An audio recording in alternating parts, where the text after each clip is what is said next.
নমস্কার বন্ধুরা, কেমন আছো তোমরা সবাই? আশা করি তোমরা সকলেই খুব ভালো আছো। আজকে আমার রেসিপি সুজির বাটি কেক। কেক খেতে মন চাইলে আর 40-50 মিনিট ধরে কিন্তু ওয়েট করতে হবে না। মাত্র 15 মিনিট হাতে থাকলেই কিন্তু এই নরম তুলতুলে স্পঞ্জি জালিদার কেক তোমরা বাড়িতেই তৈরি করে ফেলতে পারবে। আর এই কেক বানাতে কিন্তু কোনো রকম ময়দা লাগবে না। 1 কাপ সুজি হলেই কিন্তু এই কেকগুলো তোমরা বানিয়ে ফেলতে পারবে। আর এই সুজির কেকগুলো কিন্তু বাচ্চাদের টিফিনেও তোমরা দিতে পারবে, আর বাচ্চারা কিন্তু খুবই পছন্দ করবে। তাহলে দেখে নেওয়া যাক আজকে আমার রেসিপি সুজির বাটি কেক। আর এই সুজির বাটি কেক বানানোর জন্য এখানে আমি নিয়ে নিয়েছি 1 কাপ সুজি। এবার এই সুজিটাকে আমি মিক্সির জারে নিয়ে নিয়েছি। আর এই সুজিটাকে কিন্তু এবার আমি পাউডার করে নেব। 5 মিনিট আমি ব্লেন্ড করে নেব। 5 মিনিট ব্লেন্ড করে নেওয়ার পরে আমি কিন্তু মসৃণ পাউডার করে নিয়েছি। একটু কিন্তু খসখসে থাকবে, একদম কিন্তু পাউডার হবে না, হালকা কিন্তু একটু খসখসে থাকবে। তো এই যে আমি কিন্তু পাউডার করে নিয়ে এসেছি। এবার আমি এটাকে একটু সরিয়ে রাখবো। এবার একটা মিক্সিং বোল নিয়ে নেব, আর ওই মিক্সিং বোলে দিয়ে দেব 1/2 কাপ টক দই। মানে যেই কাপের আমি 1 কাপ নিয়ে নিয়েছি সুজি, সেই কাপেরই কিন্তু আমি 1/2 কাপ টক দই নিয়ে নিয়েছি। আর অবশ্যই কিন্তু খেয়াল রাখতে হবে এই টক দইটা কিন্তু একটু ফ্রেশ নিতে হবে। একটু পুরনো দই নিয়ে নিলে কিন্তু সেই দইটা থেকে একটু গন্ধ বেরোয়, সেক্ষেত্রে কিন্তু কেকগুলো খেতে ভাল লাগবে না। এবার আমি নিয়ে নিয়েছি 1/4 কাপ রিফাইন তেল। এখানে আমি রিফাইন তেল নিয়ে নিয়েছি, তোমরা কিন্তু চাইলে গলানো বাটার বা ঘিও নিয়ে নিতে পারো। এবার আমি 1/3 কাপ চিনি দিয়ে দিচ্ছি, আর 2 টেবিল চামচ মিল্ক পাউডার দিয়ে দিচ্ছি। সবকটা উপকরণ কিন্তু একটু খেয়াল রাখতে হবে। এবার একটা হ্যান্ড উইক্সের সাহায্যে সবকটা উপকরণ আমি একটু খুব ভালো করে ফেটিয়ে নেব। আর ফেটাতে ফেটাতে দেখতে পাচ্ছ একটা ক্রিমি টেক্সচার কিন্তু চলে এসেছে। ঠিক এই পর্যায়ে আমি দিয়ে দেব আমি যে সুজিটাকে পাউডার করে রেখেছিলাম সেই সুজির পাউডারটা। পুরোটাই কিন্তু আমি দিয়ে দিয়েছি। এবার সুজির পাউডারটা ওই ব্যাটারটার সাথে আমি খুব ভালো করে আবার হ্যান্ড উইক্সের সাহায্যে মিশিয়ে নেব। সুজিটা কিন্তু খুব ভালোভাবে মেশানো হয়ে গেছে, আর এখন দেখতেই পাচ্ছ সুজিটা কতটা গাঢ় হয়ে গেছে। এবার আমি এর মধ্যে 2 টেবিল চামচ দিয়ে দেব দুধ। দুধটা দেওয়ার পরে খুব ভালোভাবে কিন্তু মিশিয়ে নিতে হবে, আর একবারে কিন্তু পুরো দুধটা দিতে যাবে না, অল্প অল্প করে কিন্তু দুধটা দিতে হবে। তো আমি 2 টেবিল চামচ মতন দুধ দিয়ে দিয়েছি।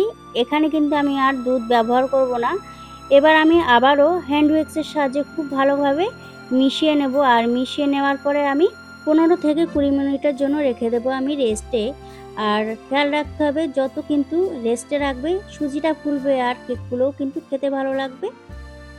আর এই সুজির কেক বানানোর জন্য এখানে আমি বাটি নিয়ে নিয়েছি। এই বাটিতেই কিন্তু আমি কেকগুলো তৈরি করব। তো এবার আমি বাটিতে একটু তেল ব্রাশ করে নেব। তেল ব্রাশ করে নিলে কেকগুলো কিন্তু খুব সহজেই কেকগুলো বেরিয়ে আসবে।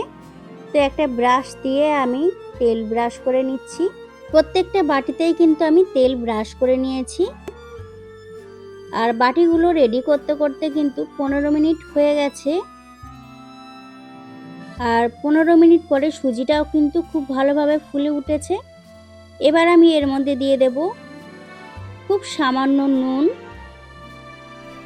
আর দিয়ে দেব 1 চামচ বেকিং পাউডার, আর দিয়ে দেব 4 ভাগের 1 ভাগ বেকিং সোডা, আর দিয়ে দেব 1/2 চামচ ভ্যানিলা এসেন্স। এবার সবকটা উপকরণ আমি আবারও খুব ভালো করে একটু মিশিয়ে নেব। এখানে কিন্তু ফেটানোর কোনো দরকার নেই, খুব আলতোভাবে মিশিয়ে নিতে হবে। এবার আমি এখানে টুটি ফুটি ব্যবহার করব, আর এই টুটি ফুটি দিলে কিন্তু বাচ্চারা খুবই পছন্দ করে। তাই হাতের কাছে যদি এই টুটি ফুটি থাকে অবশ্যই কিন্তু এই কেকটার মধ্যে দিয়ে দেবে। এখানে টুটি ফুটিটা একটু ময়দার সাথে আমি মিশিয়ে নিচ্ছি, যাতে এক জায়গায় বসে না যায় টুটি ফুটিগুলো। তো 1 চামচ ময়দা দিয়ে টুটি ফুটিগুলো মিশিয়ে আমি ব্যাটারটার মধ্যে দিয়ে দিয়েছি, আর আলতোভাবে কিন্তু হালকা হাতেই ব্যাটারটাকে একটু নেড়ে নেব। এবার আমি বাটিতে ব্যাটারটা ভরে নেব।